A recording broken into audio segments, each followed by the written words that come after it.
믿음이 어떻게 하나님 앞에서 죄인을 의롭다 합니까? 믿음이 하나님 앞에서 죄인을 의롭다 하는 것은 믿음에 언제나 동반되는 다른 은혜들이나 믿음의 열매인 선행 때문이 아닙니다.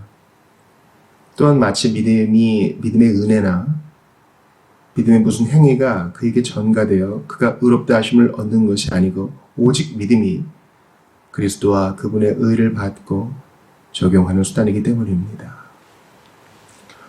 우리는 계속하여 칭의에 대해 배우고 있습니다. 칭의, 즉 하나님의 심판대 앞에서 그분의 얼굴 앞에서 우리가 죄를 하나도 짓지 않았을 뿐만 아니라 온 평생에 걸쳐 율법을 모두 지켰다는 것을 우리는 예수 안에서 그 은총과 유익을 얻습니다. 그래서 대단한 혁명적인 교리예요. 대단히 급진적인 교훈입니다. 악한 자들은 이것을 얼마든지 악하게 사용할 수 있겠죠. 그러나 정말 거듭난 사람은 그렇게 할 수 없습니다.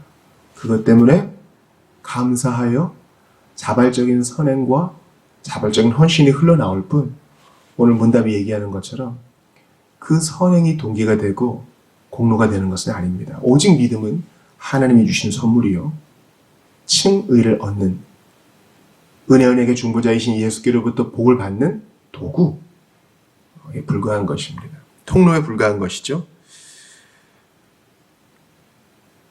먼저 성경은 믿음을 율법 그리고 행위와 대조시킨다는 것을 보겠습니다. 갈라디아서 3장 11절입니다. 또 하나님 앞에서 아무도 율법으로 말미암아 의롭게 되지 못할 것이 분명하니 이는 의인은 믿음으로 살리라 하였습니다. 율법이 나쁜 거 아닙니다. 율법은 우리의 형편을 보여주고 마땅히 갈 길을 알려주고 우리를 정죄합니다. 무엇이 문제인지 알려주죠. 그러나 율법은 거울과 같아서 거울로 몸을 씻을 수 있는 사람은 아무도 없죠. 거울로 우리의 때를 아무리 문질러 보세요. 다 가리지 않습니다. 닦이지 않아요. 우리 예수께 가서 그 피로 씻음을 받습니다. 그래서 갈라디아서에서 아무도 율법으로 말미암아 의롭게 되지 못할 것이 분명하다 할 때는 율법에 문제가 있는 것이 아니라 그것을 지키지 못하는 죄인된 우리에게 문제가 있는 것입니다. 은행에서 대출금을 다 갚지 않으면은 압류를 하든가 무슨 문제 처리를 하겠다 이렇게 문건이 왔습니다. 그 문건에 문제가 있는 것은 아니죠. 어떻게 은행이 이렇게 가혹할 수 있어? 그렇게 얘기할 수 없죠.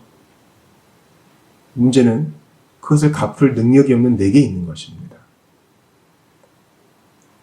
그러므로 갈라디아서에서 바울은 분명히 얘기합니다.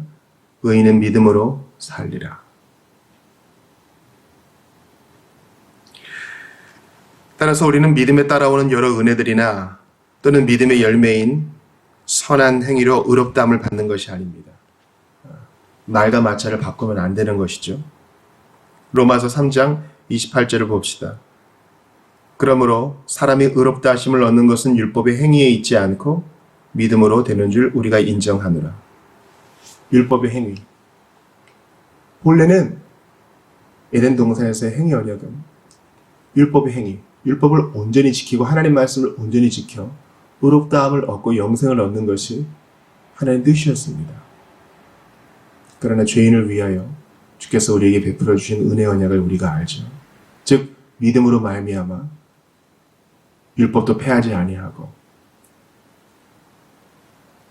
우리를 향한 주님의 사랑도 패하지 아니한 것입니다. 칭의를 위해 그리스도를 믿는 것과 칭의를 위한 율법의 행위가 대조되어 있다는 것을 우리는 성경을 통해 볼 수 있습니다. 로마서 4장 5절부터 8절을 봅시다.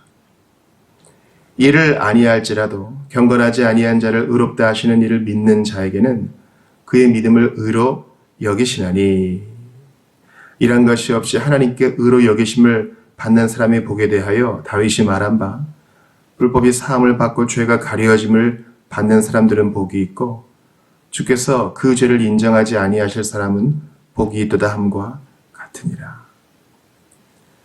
로마서에서는 분명히 얘기합니다. 이를 아니할지라도 경건하지 아니한 자를 의롭다 하시는 이를 믿는 자에게는 그의 믿음을 의로 여기신다. 이게 이신칭의죠.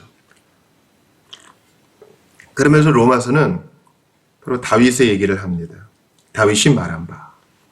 이것은 무엇을 얘기합니까? 구약성경에서부터 이미 이신칭의 믿음으로 말미암아 의롭다함을 받는다는 것이 계시되었고 다윗도 그랬다는 것이죠. 보세요. 이러한 것으로 그 삭스를 얻으려면 우리는 못해요. 불가능합니다. 왜냐하면 죄로 인하여 타락하였기 때문에 결코 하나님의 의에 이를 수 없습니다. 그러므로 믿음은 신자의 사역이 아니라 그리스도의 사역을 받아들이는 것이며 칭의의 근거로서 믿음 자체가 신자에게 전가되는 것이 아닙니다. 우리가 이제 나중에 보겠지만 칭의의 유일한 근거는 그리스도의 종결된 구속 사역이지 믿음이 아닙니다. 어떤 분들은 그렇게 얘기해요. 처음에는 하나님이 율법을 온전히 지킬 힘도 주시고 율법도 선한 율법을 주셔서 하나님 말씀을 잘 지켜 행하고 예를 들어 선악과를 따먹지 않고 하나님의 문화 명령을 잘 지키면 구원을 주실 것이야 했는데 구원 계획이 문제가 생겼어. 바로 첫사람 아담과 하와가 선악과를 따먹었지 뭐야. 그래서 하나님이 궁여지책으로 내놓으신 것이 바로 믿음으로 구원받는 것이야. 은혜 언약이라고 하지. 보통 이렇게 얘기하시는 분들도 있어요. 그렇지 않습니다. 하나님의 은혜의 언약은 하나예요. 즉 행위 언약에도 은혜가 들어있는 것입니다. 은혜 언약도 이것을 살짝 바꾸어 보면 사실은 행위 언약을 온전히 이룬 것입니다. 즉 첫사람 아담이 이루지 못한 행위 언약을 마지막 아담이 예수께서 온전히 이루어서 우리가 예수 안에서 율법을 모두 지킨 자 그렇게 여김을 받는다는 것이에요. 그러므로 율법의 한 점, 1.1획도 없어지는 것이 아닙니다. 로마서 10장 10절을 봅시다. 사람이 마음으로 믿어 의에 이르고 입으로 시인하여 구원에 이르느니라. 마음으로 믿어서 의에 이릅니다. 행해서 의에 이르는 것이 아닙니다. 여러분 성경에서 특별히 로마서에서 이것을 그렇게 강조하는 이유를 생각해 보세요. 행위로 의에 이른다면요. 예수 믿는 것은요. 상당히 고역이 됩니다. 한 번만 기회를 주세요. 더 잘할게요. 여러분 이건 복음이 아니에요. 우리를 더 절망으로 떨어뜨립니다. 못해요. 알잖아요.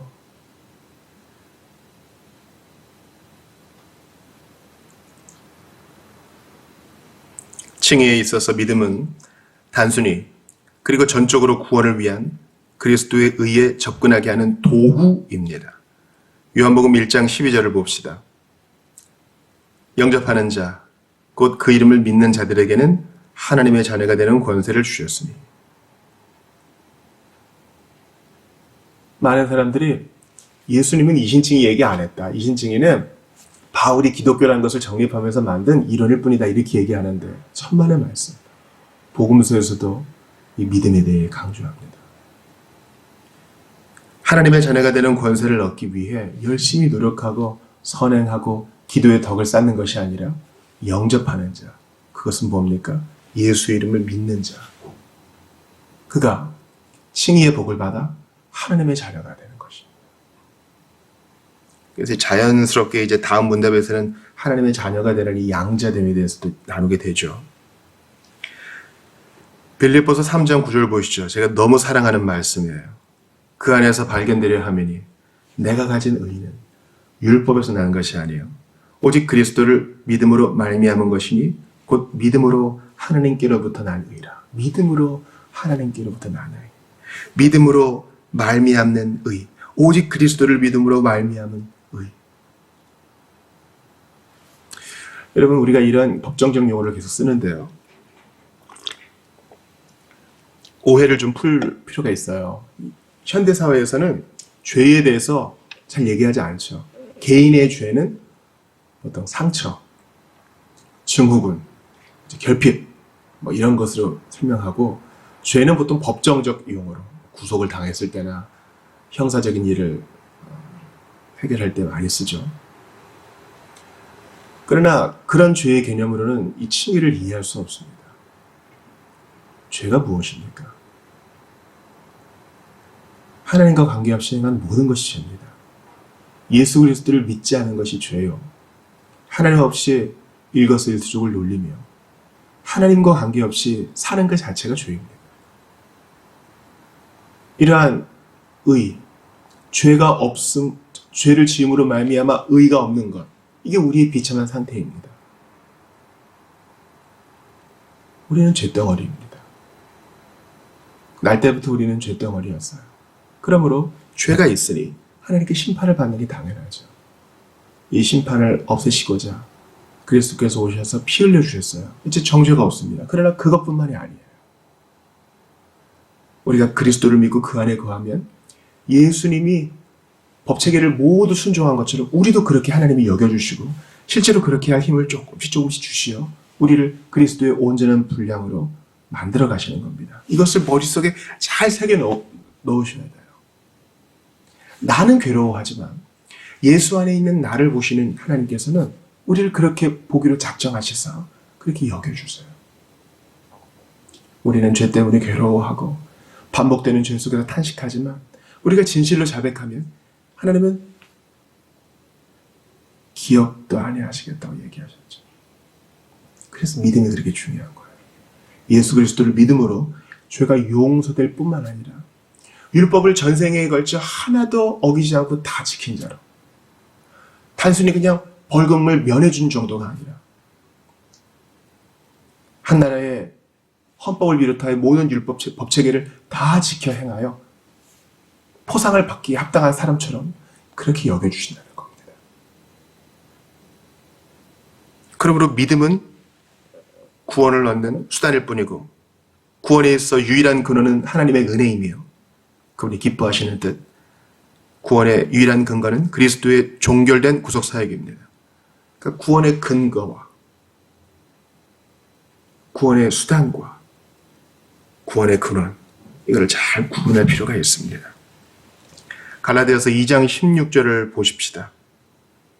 사람이 의롭게 되는 것은 율법의 행위로 말미암음이 아니요 오직 예수 그리스도를 믿음으로 말미암은 줄 알므로 우리도 그리스도 예수를 믿나니 이는 우리가 율법의 행위로서가 아니고 그리스도를 믿음으로써 의롭다함을 얻으려 함이라. 율법의 행위로서는 의롭다함을 얻을 육체가 없느니라. 이 한 절에서 바울이 얼마나 율법의 행위와 그리스도를 믿는 믿음을 반복하고 있는지 보세요. 중요하기 때문에 반복하거든요. 우리는요, 보통 디폴트, 초기 세팅 상태라 그러죠. 우리는 나면서부터 우리의 디폴트 상태는 바로 행함이에요. 율법주의예요.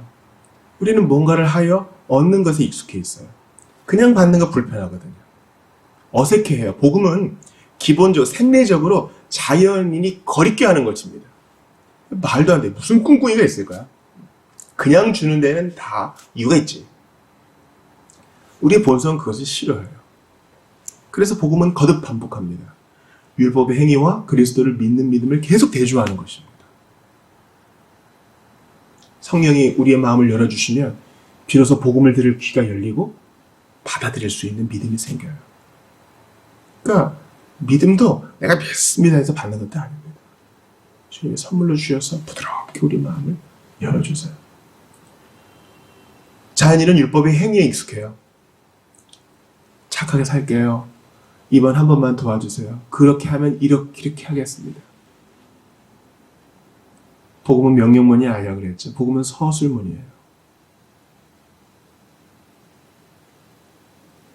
우리는 하나님의 명령을 하나도 지킬 수 없어요. 죄로 인해서 우리가 굽어있기 때문입니다. 그러나 서술문으로 표현된 복음을 받아들이면 하나님의 명령을 이제 친구 삼아 기쁘게 행할 수 있어요. 믿기 전에는 율법이 우리를 쏘아댔는데 믿음으로는 율법이 우리를 딱 보니까 다 지켰거든요. 그래서 우리를 친구로 받아줘요. 이제는 뭔가를 얻어내기 위한 수단으로서 율법을 지키는 게 아니라 좋아서 하니까, 기뻐서 하니까, 해야 되니까 하니까. 이 관점을 잘 구별하셔야 돼요. 그래서 이런 점에 있어서 여러분들에게 호튼의 책들을 좀 추천합니다. 그리스도 없는 기독교, 복음이란 무엇인가 이런 책들을 좀 보시고 가장 좋은 건 로마서를 정독하는 것이죠. 또 하이델베르 교리문답도 가까이 하시기를 바랍니다. 마지막 선고를 봅시다. 디도서 3장 5절부터 7절입니다. 우리를 구원하시되 우리의 행한 바 의로운 행위로 말미암지 아니하고 오직 그의 긍휼하심을 따라 중생의 씻음과 성령의 새롭게 하심으로 하셨나니 우리 구주 예수 그리스도로 말미암아 우리에게 그 성령을 풍성히 부어주사 우리로 그의 은혜를 힘입어 의롭다 하심을 얻어 영생의 소망을 따라 상속자가 되게 하려 하십니다. 아멘. 얼마나 놀라워요. 행위로 하지 않고 우리의 행한 바 의로운 행위로 말미암지 않고 디도서에는 뭐 믿음을 주셨다 이런 말 없거든요. 성령을 풍성히 부어주셨다 그래요. 그 성령이 풍성히 부어주셔서 우리에게 이루어진 일이 뭐예요? 믿음이 생기고 그리스도를 영접할 수 있게 되고 말씀을 듣게 되고 그런 겁니다. 그러므로 우리가 믿는다는 것은 역사적인 일이요. 천지개벽할 일입니다. 성령을 우리에게 부어주셔서 생리적으로 우리가 좀 가까이 할 수 없었던 복음을 기쁘게 듣게 되고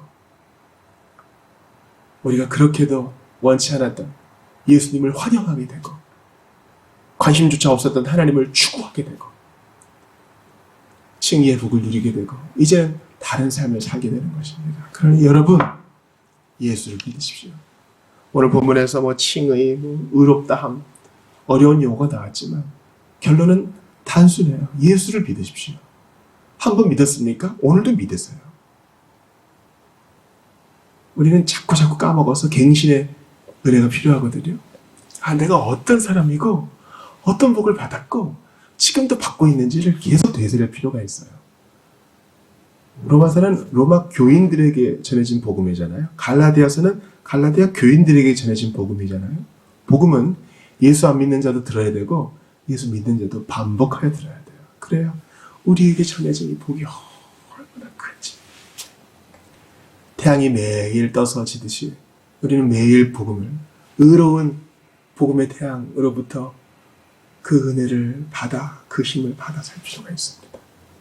매일 새끼 음식을 먹듯이 복음을 규칙적으로 섭취할 필요가 있습니다. 에베소 2장 8절에서 9절을 마음에 새기세요. 너희가 그 은혜를 인하여 믿음으로 말미암아 구원을 얻었나니 이것이 너희에게서 난 것이 아니요 하나님의 선물이라. 행위에서 난 것이 아니니 이는 누구든지 자랑치 못하게 함이니라. 맞아요. 완벽하게 요약되어 있어요. 완벽한 진술이에요. 칭찬과 공로와 찬양은 오직 하나님께 예수님께만 올려져야 되고 나는 여기서 경탄할 뿐입니다. 왜 내게 이런 믿음을 주십니까? 제가 뭐 잘한 게 있다고 이렇게 아끼십니까? 자격 없는 저에게 왜 이렇게 잘해주십니까? 저는 이해 못하지만 분명히 내게 임한 은혜 까닭에 오늘도 감사로 살겠습니다. 믿음으로 살겠습니다. 그 은혜 떠나지 않고 살겠습니다. 그렇게 고백하게 되는 것입니다. 칭의의 은혜, 공로 없는 자를 예수 그리스도 까닭에 그 믿음 도구로 우리를 의롭다 하시는 주님, 믿음을 선물로 주셔서 이 복을 누리게 하시는 주님께 자신을 완전히 내어 맡기시는 여러분들 다 되시기를 축원합니다.